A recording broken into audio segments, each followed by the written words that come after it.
What's up, everybody? It's your boy Adam back at you for another update. I'm still doing the digital chores.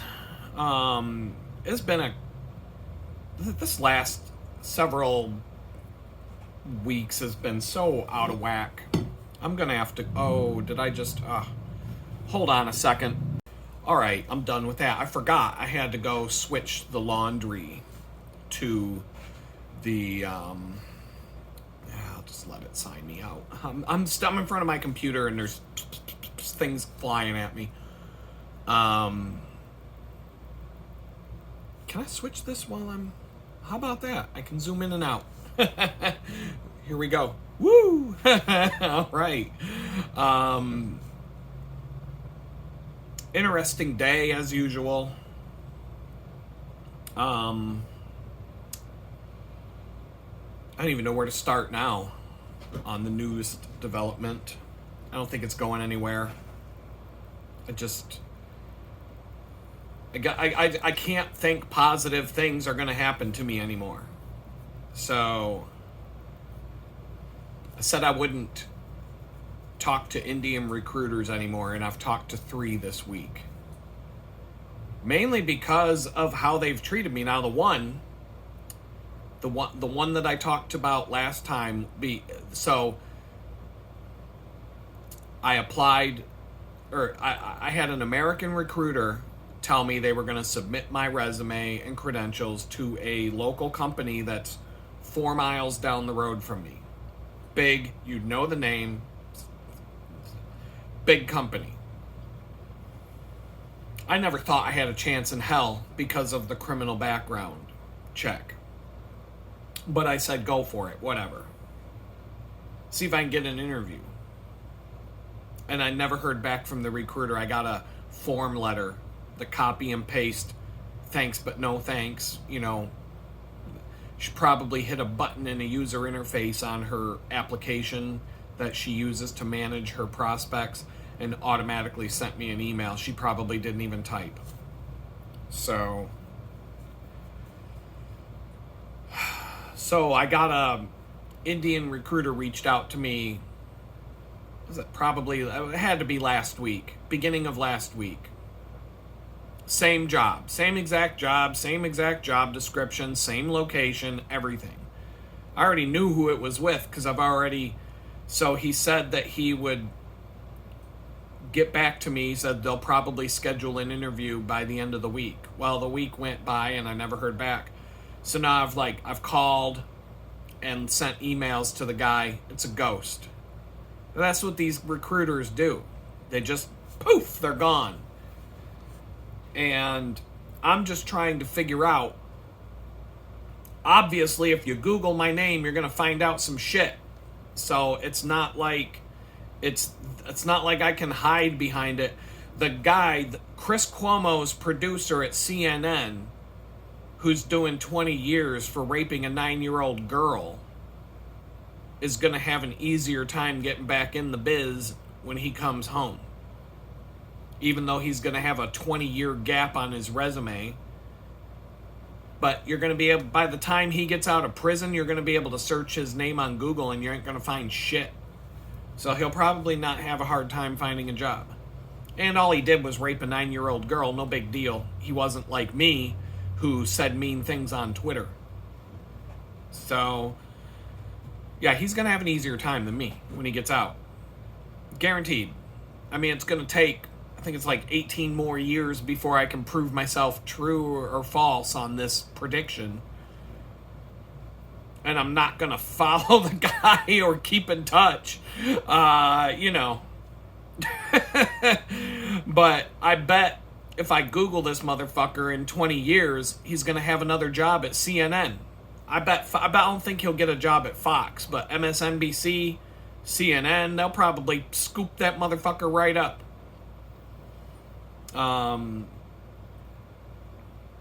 So anyway, I reached out to the Indian recruiter who sent me to that job. Didn't hear a damn thing from him. Not one thing. So, ghost. So I don't know. I don't know if the recruiters are Googling me and then ghosting me because of what they found, or the company gets my resume and they say we don't want him. Because I've refactored my resume a few times to hide the fact that I have a gap in my employment that goes from 2022 to 2024 and now 2025.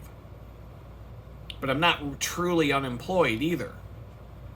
And so, because they've got these automatic AI bots that scan your resume looking for gaps, and if they see a gap in the dates, they'll just kick your resume to the curb without a human being ever looking at it. So I got to get past that.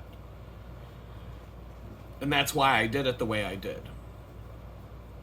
And if somebody wants to have an honest conversation about what happened, I'm always honest and open about it. But don't ask, don't tell. You know what I'm saying? Don't ask me the question. I won't tell you no lies. I won't tell you nothing. So another Indian recruiter reached out to me, like, was it 2 days ago?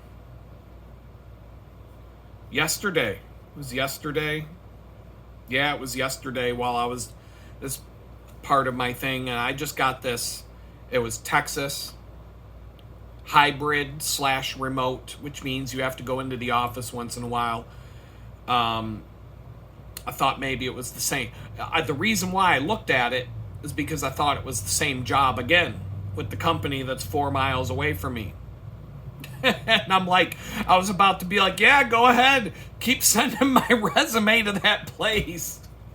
Go ahead, get 10 fucking people to send my resume there. Maybe one of them will get me an interview. I don't know. I'm just fucking with them at this point. And so this job description's different, and I'm like, I couldn't figure out who it was with by the job description itself, and I tried to find it by, sometimes you copy and paste the job description that they send you, and it pops up right on Indeed or LinkedIn or something like that directly from the company. That's a trick, handy trick. If a recruiter sends you a lead, copy and paste the entire job description into the Google search bar and see what pops up. You'd be surprised how many times the job description shows up from the company itself, and that's the better way to apply. Just go directly at them yourself. Sometimes recruiters have exclusivity for jobs, so there are certain jobs in certain companies that you won't find anywhere online. The recruiters are reaching out to fill those jobs, and they're not advertising them. So that's, just handy tips. But this one, the guy emailed me back, and we went back and forth a couple times, and I was pretty short and sweet in my responses. Not unprofessional, but not taking any time to, go above and beyond copying and pasting some standard text. I keep text in a text file for this purpose. If I get an email that I'm going to respond to like this, copy, paste, send, done. It's that quick. That way it's not wasting any of my time for something that would probably be a waste of time. So today they come back to me, they ask me a few more questions, and then they send me then I get a phone call from one of the people like somebody higher up at the recruiter. And I had somebody from India, but she spoke good English. So I had no problem talking to her on the phone. She was cool. As long as I can understand what somebody's saying on the phone, I'm going to treat you like any other human being. I don't care where you're from. I don't care what color you are. I don't care, about anything in terms of your nationality or religion, any of that crap. I don't care. It's, can I understand you on the phone? And do you have any knowledge at all about the jobs that you're trying to fill? You don't have to be an expert at all, but do you know it? basically, I get job leads from these people all the time that are jobs that I'm either not qualified for or are completely the opposite of what I actually do. But they might see a word on your resume and go, oh, he's our guy. No, I'm not. It's not a match at all. And so this one seemed like a good recruiter. I'm not gonna lie. And like I said, just because someone's from India I'm not gonna automatically reject them for that reason, even though I say I will.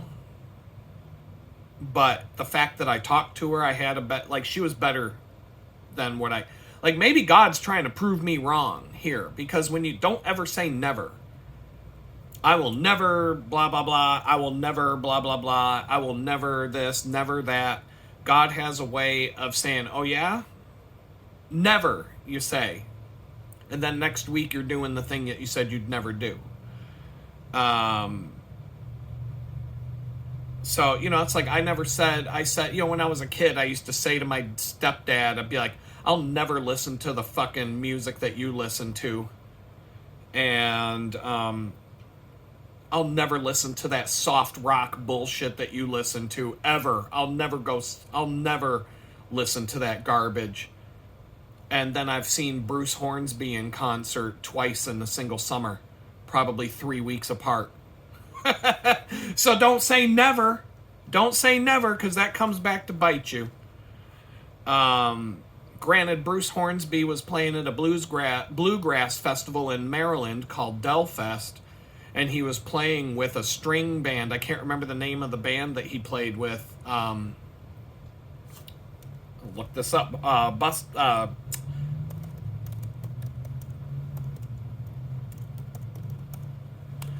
Okay, Bruce Hornsby and Ricky Skaggs. And Ricky Skaggs' band.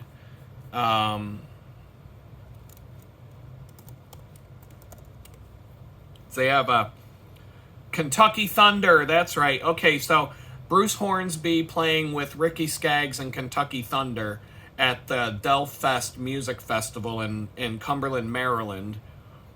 And then Bruce Hornsby did a concert on his own at Heartwood Acres, which is a park in Pittsburgh where they have free concerts all summer long. He did a free concert there, and me and my friend that went to Delfest together, we went and saw him play at Heartwood Acres. Like 3 weeks after we had just seen him at Delfest. Both shows were great. They were different. One was a bluegrass set with Bruce Hornsby on his piano surrounded by fiddle players and stuff. That was freaking dope. That was really dope.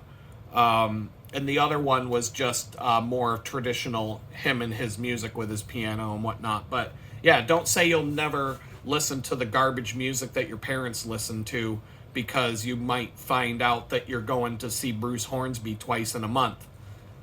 So, don't ever say never. So anyway, I just got off a phone call with this Indian recruiter about this job, and it's not the same job that I was looking at in that 4 miles down the road from me. It's in downtown Houston. And now I'm a little bit concerned, but there's a long distance between getting a phone call and becoming an employee, or this would be a 1099 contract. So I wouldn't be an official employee of anybody. I would just be getting a check, and I got to do my own taxes. But the 1099 aspect of this might filter out some of the bullshit that you got to jump through and hoops that you got to jump through to become an employee. They might just skip the background check and skip this and skip that. Just get you started. When can you start? Tomorrow. Okay. Then I'm going to have to figure out how to go to downtown Houston from here. It's 30 miles. So I might have to spend $120 on Uber fare to get from here to there. I'm always trying to think ahead in situations like this. There's no guarantee that I'm even going to get a job interview with this place. But I have to be prepared for if that happens, what am I going to do? They told me that the job interview would be over Zoom. So all I got to do is shave, put on a nice shirt, blur this fucking background. Blur this background. I don't want anybody to see what's behind me. That's for shizzle. And make sure that just make sure that you know, that I can do what I got to do to get through it. And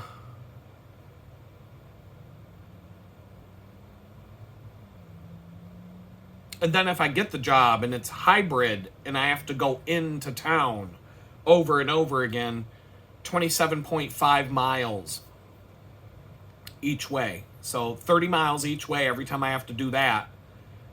I'm gonna have to take a laptop. I'm gonna have to take nice clothes. I mean, I might have to cave in and say, look, I don't have a car right now, but I'm getting one. In fact, let me see.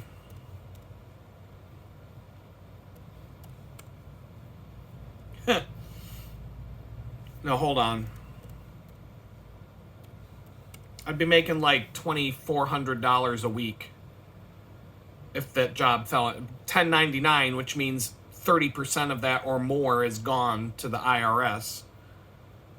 But I could probably fiddle with the bank account to, like, I could go out and buy a vehicle in, like, what, 2 weeks? 2 paychecks? Like, this is what it is. This is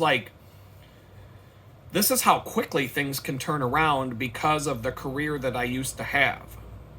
I could just turn everything around with 2 paychecks. 2 paychecks. I wouldn't even have to,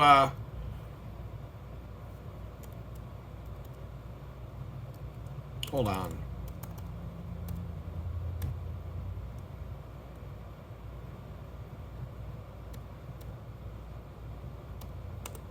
I would make enough in a single month gross without taking taxes out to get a nice place to live, get a vehicle, and get all caught up on anything that I need to get caught up on, and even buy another fucking bicycle if I needed to. On top of having a car. Like I don't know, some sort of grocery. Like, I could fix all my problems in 1 month with a paycheck like that. And then if they go after 1 month, they're like, oh shit, we looked you up on Google. We can't have you work here anymore. Well, at least I got that in the bank. And if I can keep my bills low, you know, basically outlay the first month of cash to get on my feet for reals with a car and those kinds of things, then what? From there, I can start to, like, you know, put money away quickly. You know, I could save up.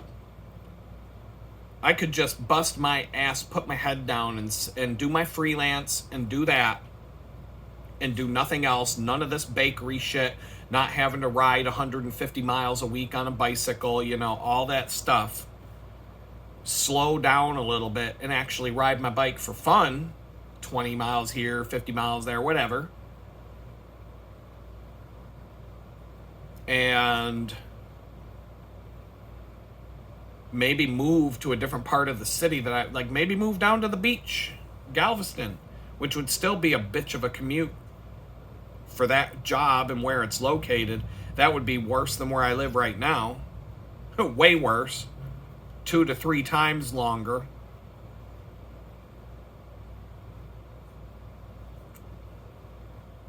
I don't know if I want to live there.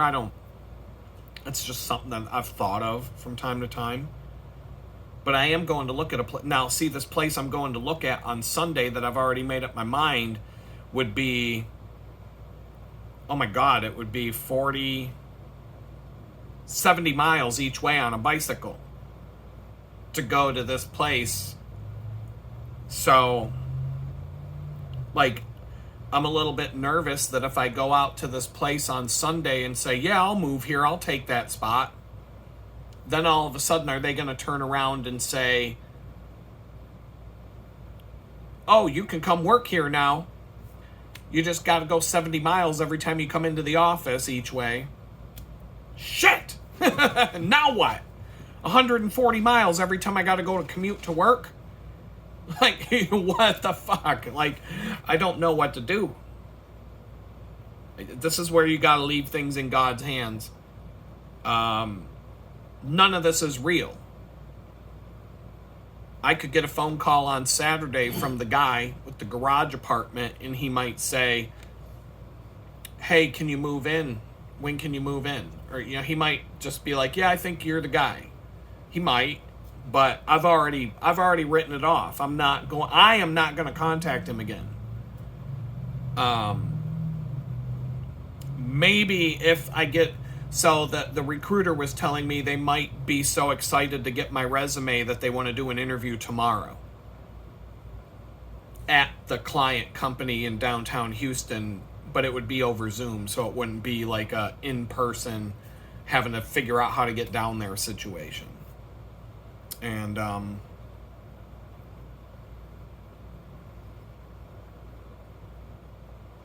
so I don't know.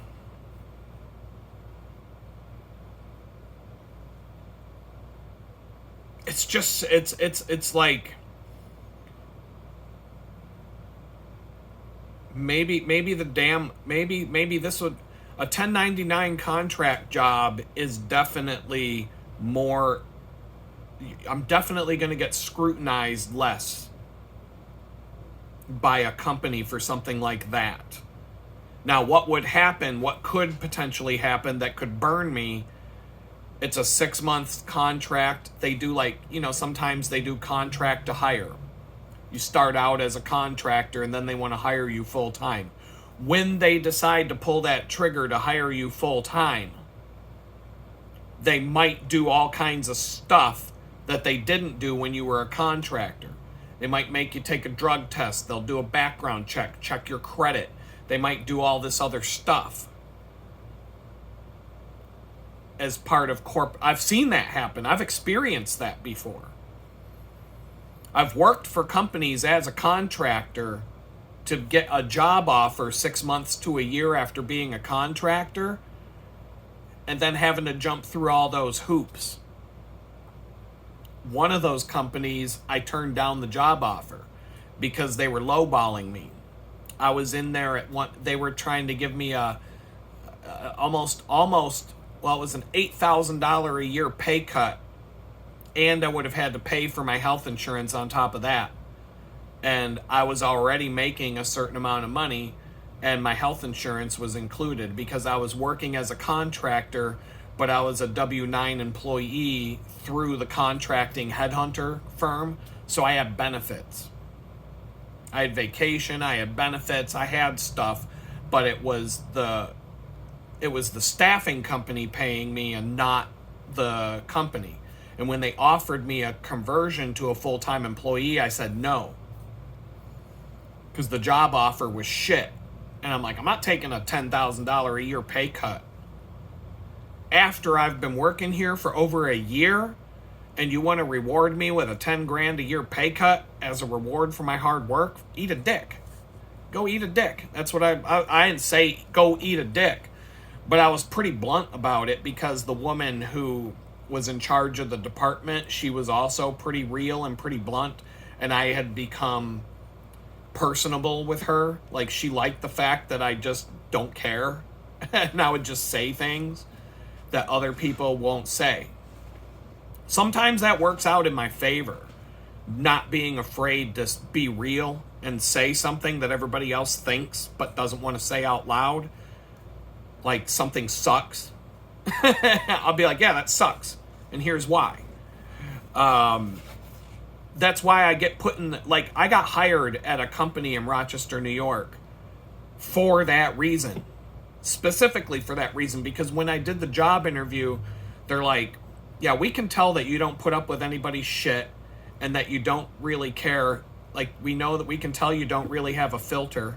We can tell that you have the confidence and you're not going to let people just push you around. And the guy goes, that's exactly what I need. Like, he's like, I need that. Like, I can't hire somebody who's going to cave in. And he's like, I can't have somebody doing the job I want to hire you for. You need to have a thick skin, and you need to be able to push back against people making bad decisions. And he's like, I can tell you're absolutely not only not afraid of it, but you probably love doing it, don't you? And I'm like, you know, you be you and I'll be me. And he goes, that's great. And he hired me specifically to go into meetings and push back against bad decisions. That was like my number one job. And everybody on the team was like, oh my God, now granted, this only lasted until I got arrested. But everybody was really happy with the fact that I just didn't give a fuck. I mean, I was professional. I didn't, it wasn't like every other word out of my mouth was a swear word. But in that environment and that kind of atmosphere, that's how we talk. I mean, I'm not gonna lie. It's like working on a pirate ship, but it's in the corporate world. So, in fact, I know a guy who actually worked on an actual pirate ship in the company that he worked for, because the company spent more money on these ridiculous fucking offices so they could be on Discovery Channel and all this crap, and he actually worked on a fucking pirate ship. So that's like, instead of a Christmas bonus, he comes home because the company don't have any money because they spent all the money on a pirate ship, a space shuttle, and a bunch of other wacky ass office layouts. He worked on the fucking pirate ship. But he came home and he's like, well, I didn't get a Christmas bonus this year, but I got this cool eye patch and I got a sword. Yar! Right? But he worked on a fucking pirate ship. I'm not kidding. Like, I can't even make this shit up. So I got the craziest fucking stories when it comes to these jobs. But anyway, I've worked for that company and they wanted to do all the stuff. I worked for them for a year and probably a year and a half. All of a sudden, they want me to go take a drug test. They want me to do a background check. They want to do all this and that and the other thing and give me a $10,000 a year pay cut. And I'm like, get the fuck out of here. And I went and told the head of the department. And she goes, yeah, I wouldn't do it either. She's like, I don't blame you. And so what happened is they fired me because I said no. And unfortunately, it was my fault. And I kind of felt bad about it, but I don't. They ended up firing all the contractors in the entire department, of which there were probably more than 10 people. 10 people got sent home because the company realized that they were paying all of these contractors more than they wanted to pay them when they converted them to employees. So they rehired the entire department as contractors, making less money than they would make when they got hired full time. So like 10 to 12 people lost their jobs because I said no.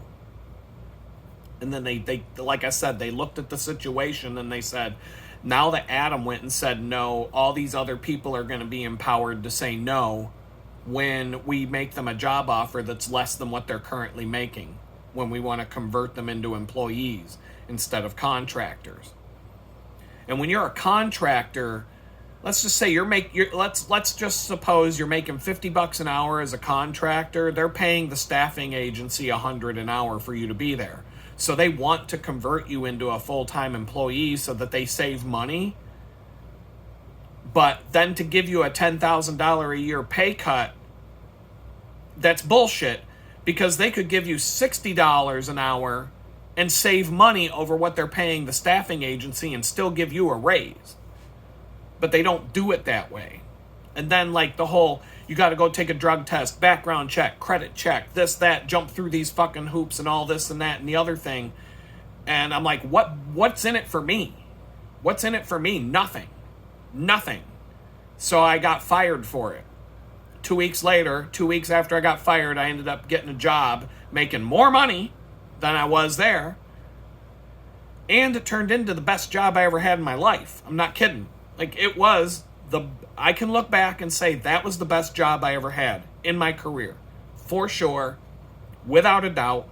And I'm still friends with the guy that ran the company today. It was his company, and I could send him a text message right now and be like, "Hey, what's going on?" And I'd get a text message back in 5 minutes. And that was back in that was in 1999 to 2002 or something like that. So it was that long ago. Best company, best group of people I ever worked with in my career. And that was all the result of me saying no to a shitty, being shit on by a company. You know, I just went on a tirade yesterday about not letting people shit on you and letting them, you know, because I got this fucking guy who leaves these comments on my videos all the time, and he's always got this mentality of, well, you just need to suck it up and do what you're told, and you just need to take it, and that's just how it is, and you just need, you know, you're just going to have to stay there a couple more months and keep paying rent to this guy because you need to save. No.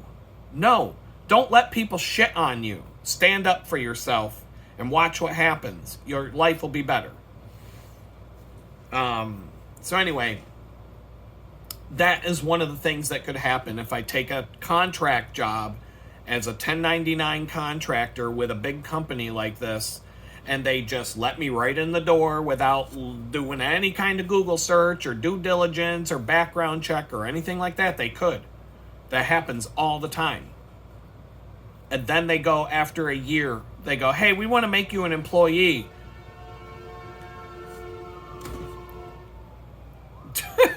You hear that? Can I get a fucking minute? Can y'all calm the fuck down for a minute? So I can talk to my people? Fuck, man, I hate living here. Every fucking day gets worse in this shithole. Oh my God, I got something else to tell you about today. I'm just gonna let it go. Just gonna let it go. What can I swear to fucking God, I live in a halfway. This is like a halfway tiny. It may as well just call it a halfway tiny house. It's like I live in a fucking halfway house. It's so bad. It's so bad here. Oh my God. There's so much stuff that I'm holding back from telling you all.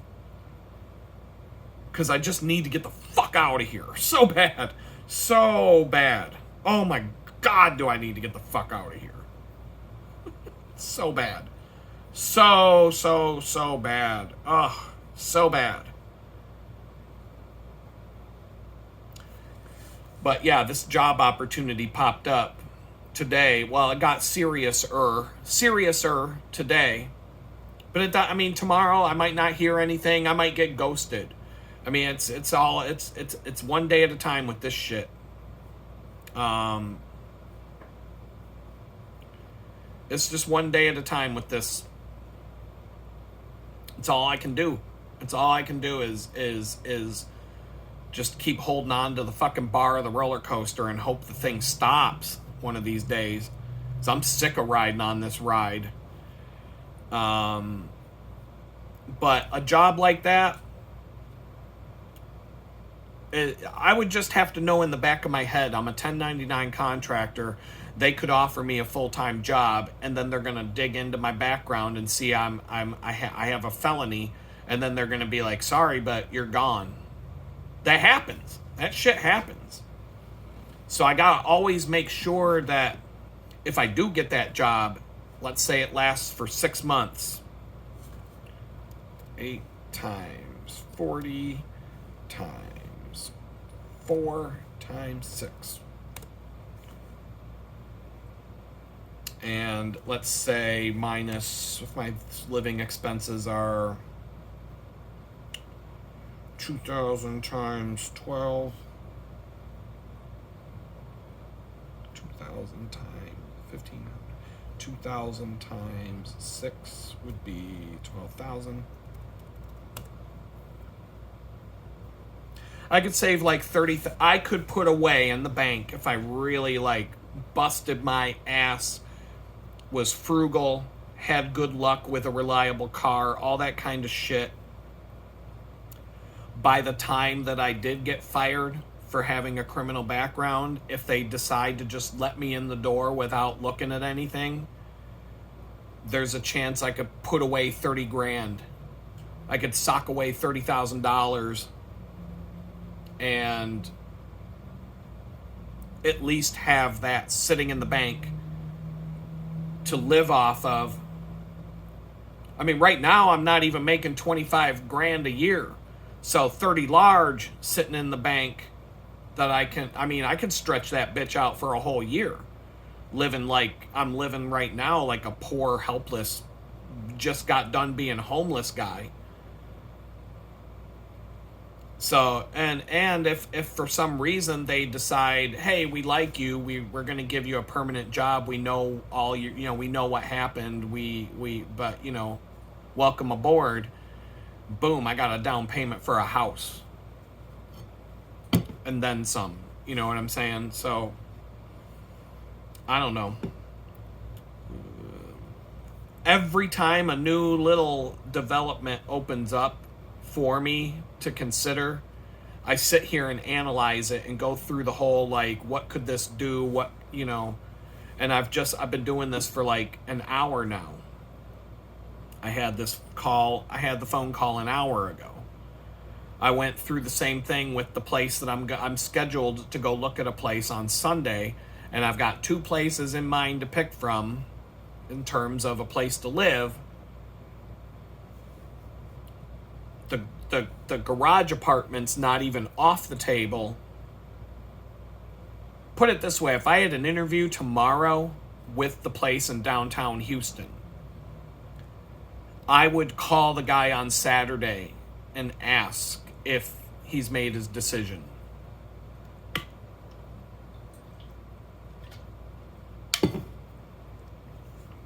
And then if he says, I think I want somebody in here who makes more money than you, I could be like, well, that's fine, because I'm probably going to have to move closer to Houston to take this $140,000 a year job I'm being offered. So thanks, but no thanks.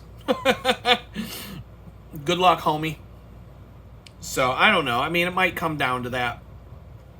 But one day at a time, that's all you can do at this point. I really have to go get grocery shopping done. I want to get it done before. I like to just slip out and slip back in now that not in this place where I'm at. I don't like to, what's the word? I don't like, what's the word I'm looking for? I don't like having to talk to anybody here. Now that everything is the way it is here.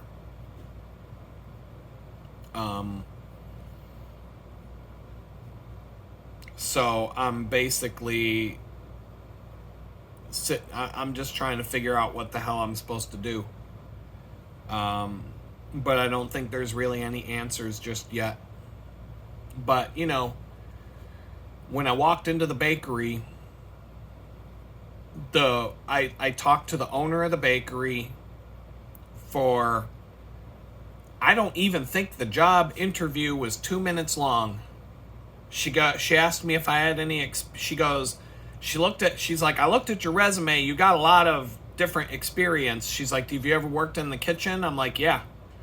And I said, look, I've used the Hobart mixers that you have. I know how they work. I know how to do this, that, and I didn't say, hey, I worked in a prison kitchen making 70 cents an hour for 14 months. And aside from that, I worked at Burger King when I was a kid, Those are my 2 kitchen jobs, Burger King, prison kitchen, pretty much the same thing. Burger King paid a little bit more.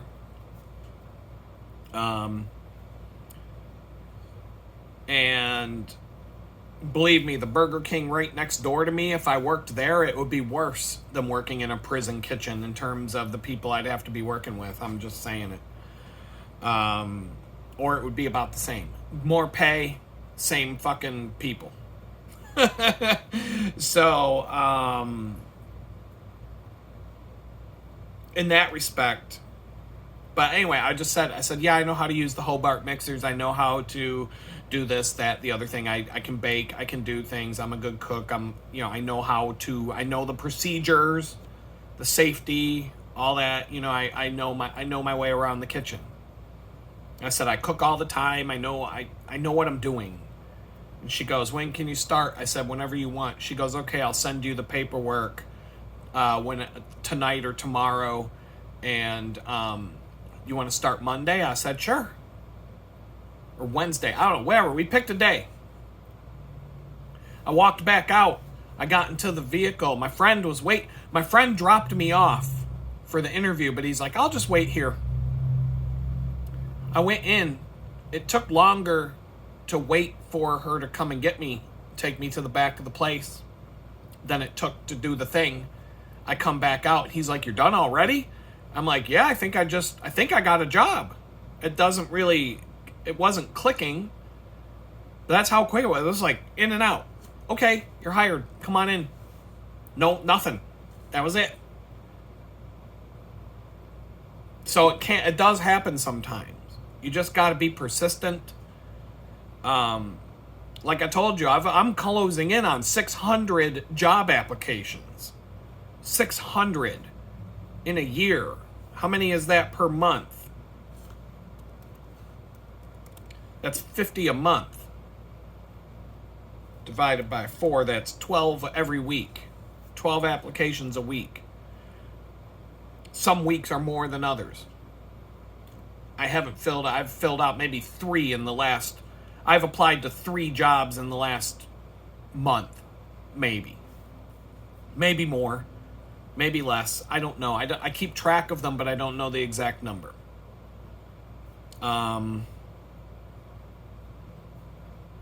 I can sit down and count exactly how many I've applied to since the day I came home from prison. That's for sure.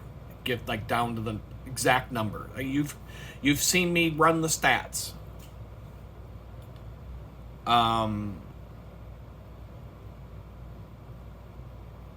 don't know, man. It's this shit gets. I'm on this roller coaster. I was miserable this morning. I was feeling awful this morning.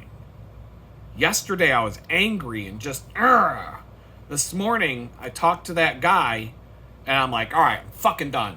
And then everything was better because I've moved on from this guy jerking me around for 2 fucking weeks about whether I can move into the apartment or not. Like, I reached my limit of being jerked around. It's like, how many times am I going to ask a girl out on a second date? Let's say I went out with a girl and we ended up banging each other that night. And I thought, that'll lead to a second date probably. I could assume that she's going to want to go out again, and then you get ghosted. How many times are you going to be like, hey, you want to go out again? Maybe she was just looking for a one-night stand. And how many times am I going to text a girl, hey, you want to go out again? Hey, that's not how I'm going to do it, but, how many times am I going to send some text messages to a girl about getting together for a second date? Probably twice. I'll probably ask twice, and after I'm not going for 3 strikes and you're out. It's 2 and done. I'll give it 2 chances. If she's flaky, like, well, let me see what I'm doing this weekend. Oh, I got something going on with my mom, or I got something going on with my brothers, or, oh, I got this thing going on at work, or what. No. Then you pick. You let me know. Otherwise, I'm getting the fuck out of this. So it's the same thing with this guy. Looked at the place, said right there on the spot, I'll do it. Right now, I'll go get money. Put it down. If you want to hold it for June 1st move-in, you can call this done. Case closed. Sold. It's over with. Well, I got some other people who want to look at it. Well, but I'm going to need to make, and it's like the fucking flaky ass bitch after the first date. So, okay, fine. I'll give you some time. Sent him 2 texts during the week that didn't get answered. Fine. One was in the midday, one was in the evening. Didn't call. He said something about giving him till Saturday, so I waited until Sunday morning, mid-morning, like right around lunchtime, but slightly before. Gave him a call. Half-hour phone call was, well, I got some more people that want to, and I got a real estate agent who's helping me, and I had 10 people look at it. I got 10 more, and then Wednesday night there's some people coming, but I'm making my decision by Thursday morning, and I'm gonna put you in my contacts so that, I'm gonna let you know by Thursday morning. He's like, give me a call on Thursday morning, and I'll let you know what's going on, and I'll make up my decision, because I don't want to go much past then. Thursday morning was this morning. Well, I got some more people that are coming to look. A bunch of people came last night, and then there's some people that want to look at it on Saturday, so I'm going to make up my mind on... No, fuck you. We're done. We're done. I'm fucking done. Not doing this. It's a nice place. It's not worth your fucking bullshit to get it. It's not. I'm already over it. I've already moved on in my mind. Will I get to the point where I'm okay with this?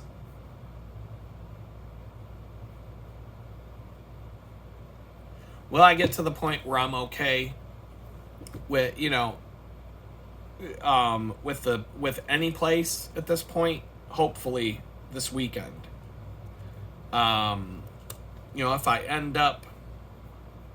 If I end up moving out there to this place, and then all of a sudden I get a job in downtown Houston, like, what the fuck, man? I don't know what to do. Maybe I'll just, have to tell the company, look, I didn't know I was about to get a job in downtown Houston, and I already had this place lined up to move into. Sorry, like, if that's a deal breaker, my bad. But this place doesn't look that great. It's just... Fuck, man. I don't know. I'm going too far ahead. I'm rowing the boat too far ahead downstream without looking at the map to see if there's a waterfall up ahead. You know what I mean? It's like, I just need to chill. Let whatever be, will be. But now my clothes are done in the dryer. They've got to be done by now. There wasn't that many. So I'm going to go grab my clothes, get myself dressed better, go do my grocery list. Fuck, man, I got to finish figuring out how much money I have before I even do that. This is fucked up. So I don't even know if I can afford groceries today if I've got to put money down on a place to live. So I don't know. I got to figure it all out, though. That's what I got to do. And from there, I don't know. I'll keep you updated later.